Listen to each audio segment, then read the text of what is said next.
The Haft Peykar, the Seven Beauties, is the first of the 5 narrative poems of the Hamsa, created by the poet and philosopher Nizami Ganjavi. The poem tells the story of the legendary 5th century Sasanian king Bahram Gur and his progress towards wisdom, as well as enlivened by many adventures and by the 7 tales love stories told by his 7 brides. The poem is distinguished by a number of non-linear plots and is full of symbolism and hidden meaning. The tale is believed to contain the poet's own views on love and emphasizes the importance of self-knowledge. Rise at the court of an Arab king, Bahram Gur one day found his way into locked palace room, where he encountered 7 portraits of 7 princesses, representing the 7 climes of antiquity. After becoming king, Bahram Gur took the 7 beauties from different corners of the earth, from Byzantium to India, as brides. His architect is ordered to construct 7 domes for each of his new brides. The architect tells him that each of the 7 climes is ruled by one of the 7 planets and advises him to assure good fortune by adorning domes with the color that is associated with each climb and planet. He visited his brides on successive days of the week, dressed in robes that matched the color associated with each pavilion.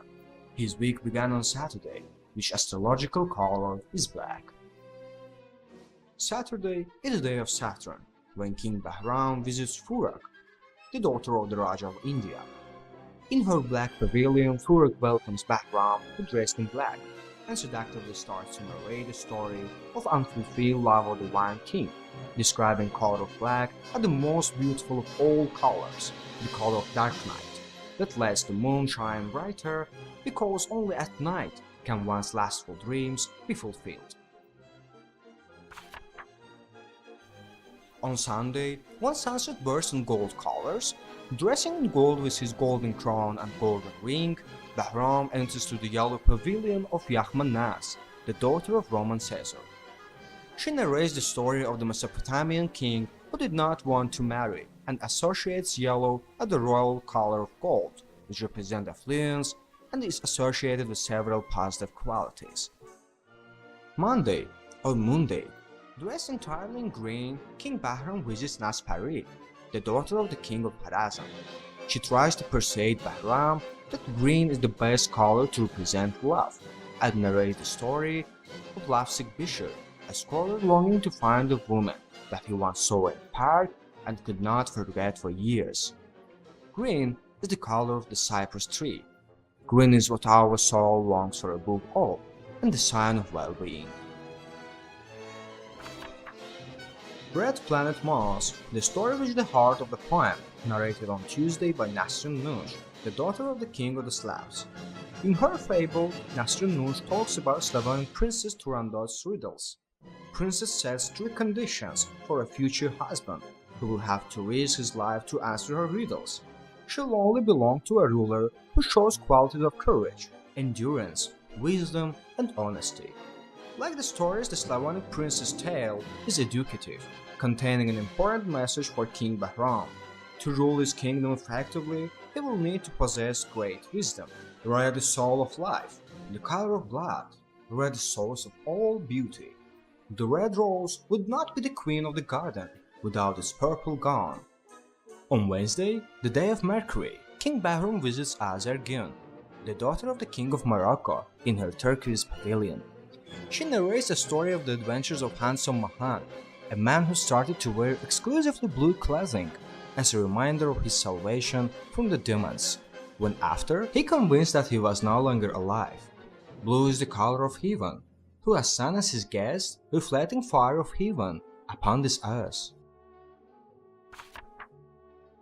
Thursday is the day when Princess Humay, the daughter of the Khagan of Turks, welcomes Bahram into her sandalwood pavilion to narrate a story about the struggle between good and bad. King chose his garments and his cope the color of sandalwood and moved to his colored palaces. Droste is a beautiful Iranian princess from the house of Keykavus. Dressed in all white, Bahram steps into the white castle of the Iranian beauty on Friday, the day of Venus. She greets him and starts a story of tribulations, but the lowest which concludes with happy innocent white. White is a color of purity and innocence. Only crystal clear water is tasty. White jasmine has a delicate fragrance. Day is clear as white, and while all the colors have sunk close, white remains untarnished. White is the color of marriage, and in white we stand before the Creator. While the king is busy with the 7 brides, his evil leader seizes power in the realm. He starts investigating the corrupt minister, and from the multitude of complaints he selects 7, who tell him the injustice they have suffered. The minister is subsequently put to death, and Bahram Gur restores justice as well as orders the 7 pleasure domes to be converted to fire temples for the pleasure of God. Bahram then goes hunting for the last time, but mysteriously disappears. As upon unearths while trying to hunt the wild ass, he instead finds his tomb. In this poem, colors used to represent 7 stages of love of the Sufi tradition, and the evolution from black to white, from the most lasting and simple feeling to the purest form. The 7 Beauties poem by Nizami Ganjari contains examples of the symbols of Eastern wisdom and poetic eloquence. It's also one of the rare instances of early multiculturalism, whose timeless and geographical reach has influenced countless generations. Nizami was one of the earliest advocates of multiculturalism and gender equality, the ideas that were far ahead of his time.